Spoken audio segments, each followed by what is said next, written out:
Assalamualaikum warahmatullahi wabarakatuh. Segala puji dan syukur kita panjatkan kepada Allah Subhanahu wa taala. Shalawat dan salam semoga selalu terlimpahkan kepada junjungan kita Nabi besar Muhammad sallallahu alaihi wasallam, para keluarganya, pada para sahabatnya dan seluruh pengikutnya. Teman-teman yang dimuliakan Allah Subhanahu wa taala, bulan Ramadan ialah bulan di mana Allah Subhanahu wa taala memberikan kesempatan kepada kita untuk memperbanyak beribadah.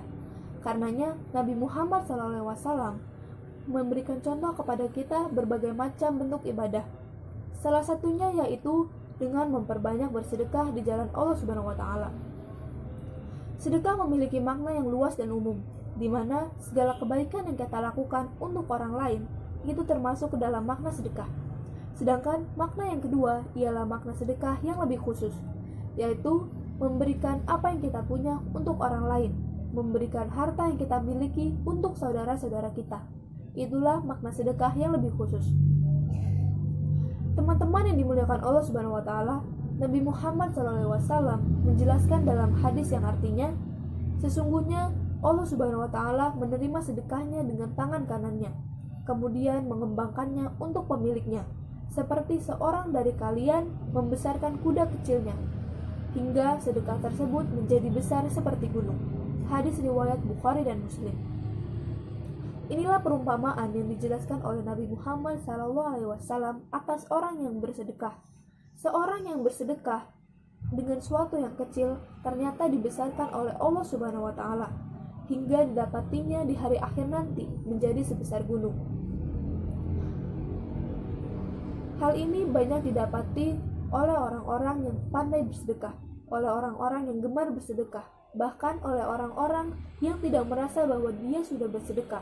Ternyata di hari akhir nanti ia mendapati pahala yang begitu besar yang ada di sisi Allah Subhanahu wa taala. Teman-teman yang dimuliakan Allah Subhanahu wa taala, inilah keutamaan bersedekah yang dicontohkan langsung oleh Nabi Muhammad SAW, di mana Nabi Muhammad SAW ketika bulan Ramadan datang, beliau begitu bersemangat untuk bersedekah, sampai diumpamakan seperti angin yang berhembus begitu kencang tanpa terhalangi. Begitulah Nabi Muhammad SAW bersedekah dan berinfak di jalan Allah Subhanahu wa taala.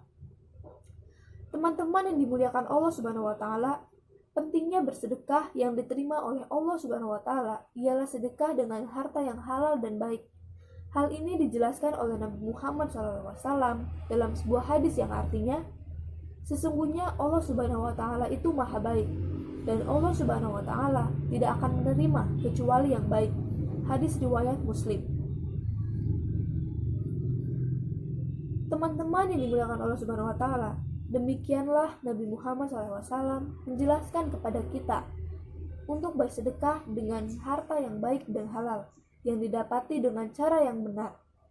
Maka demikian kita akan mendapatkan pahala yang besar yang ada di sisi Allah Subhanahu wa taala. Terlebih lagi di bulan Ramadan ini, bulan yang penuh kebaikan, bulan yang pahalanya dilipat gandakan oleh Allah Subhanahu wa taala. Ini merupakan salah satu ibadah yang dapat kita kerjakan di bulan Ramadan, yaitu memperbanyak bersedekah di jalan Allah Subhanahu wa taala. Kita dapat mengetahui Nabi Muhammad SAW begitu kuatnya bersedekah di bulan Ramadan. Begitu pula para sahabatnya yang bersedekah dan berinfak di jalan Allah Subhanahu wa taala. Kita mendapati Abu Bakar radhiyallahu anhu menginfakkan seluruh hartanya. Kita mendapati pula Umar bin Khattab mensedekahkan setengah dari hartanya di jalan Allah Subhanahu wa taala. Kita dapati pula Utsman bin Affan radhiyallahu anhu menyiapkan seluruh pasukan perang yang seluruhnya lengkap dari hartanya, infaknya, dan sedekahnya. Demikianlah contoh sedekah yang diajarkan oleh Nabi Muhammad SAW dan para sahabatnya. Mudah-mudahan kita dapat termotivasi dan lebih bersemangat untuk bersedekah. Teman-teman yang dimuliakan Allah Subhanahu wa taala, demikianlah kultum singkat yang dapat saya sampaikan. Semoga bermanfaat untuk kita semua. Amin ya rabbal alamin. Kurang lebihnya mohon dimaafkan. Wabillahi taufik wal hidayah. Wassalamualaikum warahmatullahi wabarakatuh.